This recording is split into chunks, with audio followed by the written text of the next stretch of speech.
Dans le surf, on a différents montages de dérives. On va avoir le single fin, une dérive, twin fin, deux dérives, thruster, trois dérives et le quad, quatre dérives. Super différents l'une de l'autre, des styles de surf complètement différents également. On va voir tout de suite à quoi ça sert. Mais avant, n'oublie pas de t'abonner à la chaîne YouTube en cliquant juste ici sur le bouton s'abonner et la petite cloche pour être sûr de ne pas manquer la prochaine vidéo. Ah, on entend les voisins. Ouais, ils sont bruyants. Alors on va commencer avec le single fin. Le single fin, c'est une seule dérive comme sur les longboards, comme sur les planches rétro. En fait, c'est l'ancêtre tout simplement des dérives. Ouais, à l'époque où les mecs surfaient encore à Hawaï des troncs d'arbres de 50 kg et qu'ils étaient 10 sur la même vague, ils se sont dit c'est peut-être un peu dangereux si je me mange ta board.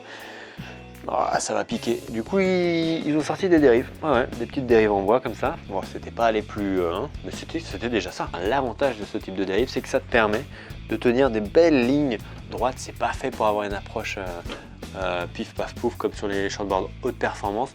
Mais l'avantage d'avoir une seule dérive, c'est que tu as moins de résistance dans l'eau et du coup, ça va plus vite. Donc moins de résistance et pas mal d'accroche. Désavantage, c'est que c'est pas la plus manœuvrable. Voilà, donc c'est plus pour une approche chill, cruise.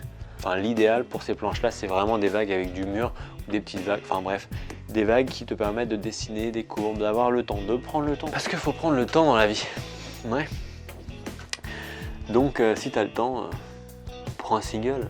Next, ça va être le twin. Le twin, c'est ça, c'est deux dérives. Bon, ça c'est un twin rétro, mais toujours est-il que le twin a été popularisé, pour la petite histoire, par Mark Richards, 4 fois champion du monde de surf. Mark Richards qui a popularisé le twin fin, il était en compète contre des mecs en single et il s'est dit ah, les boards, moi je les sens pas, j'ai pas autant de maniabilité, donc il a rajouté deux dérives plus courtes et là il s'est aperçu que c'était plus maniable et tu conservais en même temps pas mal de vitesse parce que tu n'as pas de dérive centrale pour te freiner comme sur les thrusters, on va y venir. Et donc tu conservais quand même pas mal de vitesse et tu avais plus de maniabilité. Et il a d'ailleurs mis la fessée à pas mal de mecs qui surfaient des singles.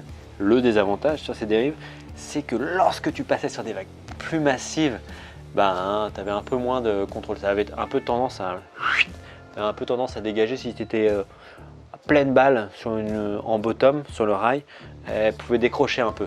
Et maintenant les choses évoluent parce que tu regardes, ça c'est une dérive Mark Richards un peu plus pour les fiches performance, ça c'est une dérive pour les fiches rétro, base bien large, dérive assez courte, bien allongée, pas mal d'accroches dans les carves et ça, plus de pivot parce qu'on est dérive bien droite. Et si tu veux maintenant avoir plus d'accroche dans tes courbes, tu peux juste rajouter cette petite troisième dérive qui se place au milieu comme sur un thruster et qui va t'apporter ce petit extra si tu veux pousser dans les vagues quand c'est un peu plus gros. Moi j'avoue que je surfe tout le temps avec ça parce que j'aime bien pousser comme un bourrin. Bienvenue dans les 80s, là on est avec Simon Anderson qui va arriver en compète un jour avec un set de thruster sur sa board. Ouais. Au lieu de surfer en twin ou en single, le mec arrive avec 3 dérives. Ouais, normal. T'imagines, tu surfes ton petit single, ton petit twin, le mec arrive en compète avec 3 dérives. Ce mec-là, ouais. Bon, le but du thruster, en fait, c'est de t'apporter plus de contrôle et de stabilité. En fait, à la différence du twin, où tu perdais un peu de contrôle là quand tu étais sur le rail full speed, quand tu voulais envoyer, et tu avais tendance à chasser. Là, on te rajoute une dérive au milieu pour éviter justement de dégager. On réduit un peu la taille des dérives latérales, et on a quelque chose de plus maniable en fait, de plus performant, et au final c'est d'ailleurs le set de dérive qu'on retrouve, le montage de dérive qu'on retrouve le plus maintenant. D'ailleurs sur les planches de pro ils surfent quasiment tous, quasiment tout le temps avec ça, avec ces petits bijoux. Ouais. L'inconvénient du thruster c'est que maintenant tu as une dérive au milieu, et qui dit une dérive au milieu dit un peu plus de résistance dans l'eau, et donc ça va un peu moins vite aussi. Last but not least, alors c'est pas une, pas deux, pas trois, mais bien 4 dérives. Ouais, en fait, on va prendre les 2 dérives latérales d'un set de thruster. On va enlever celle du milieu et rajouter 2 petites dérives comme celle-ci derrière. Voilà, le but est de prendre le meilleur du twin fin et le meilleur du thruster, c'est-à-dire vitesse pour le twin fin et contrôle pour le thruster, et de mixer les deux en rajoutant du coup 2 petites dérives à l'arrière. Le but, si tu veux, en fait, comme tu peux le voir sur cette planche, les plugs ils vont être bien alignés l'un derrière l'autre, ce qui te permet d'avoir, une fois que tu es sur le rail, eh ben, plus d'accroche, plus de contrôle, au lieu d'avoir juste une seule dérive. Les dérives sont légèrement décalées et en même temps tu n'as pas de dérive centrale pour te freiner, donc tu as plus de vitesse.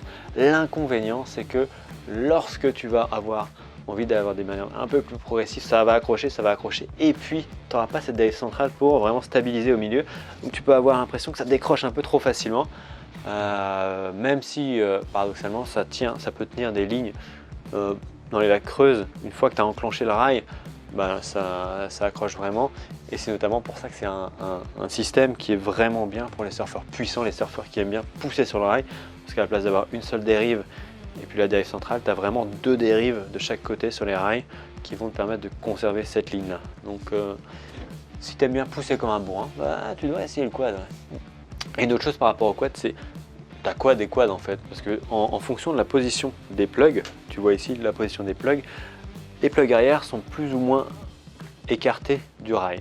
Plus ils arrivent en fait vers le centre, et plus tu te rapproches du thruster, de la sensation de thruster, c'est-à-dire plus de contrôle à un peu moins de vitesse.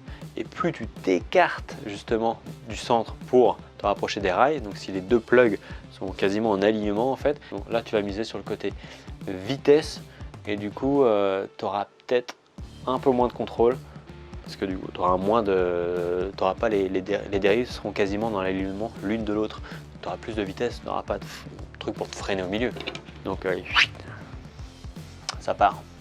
Ça y est, c'est la fin de cette vidéo. J'espère que tu en sais maintenant davantage sur les différents montages de dérives. Si tu as des questions, direction les commentaires ou même Instagram, surf-moustache. On pourra parler en direct tout simplement. Et puis rendez-vous dans la prochaine vidéo et bon surf. You.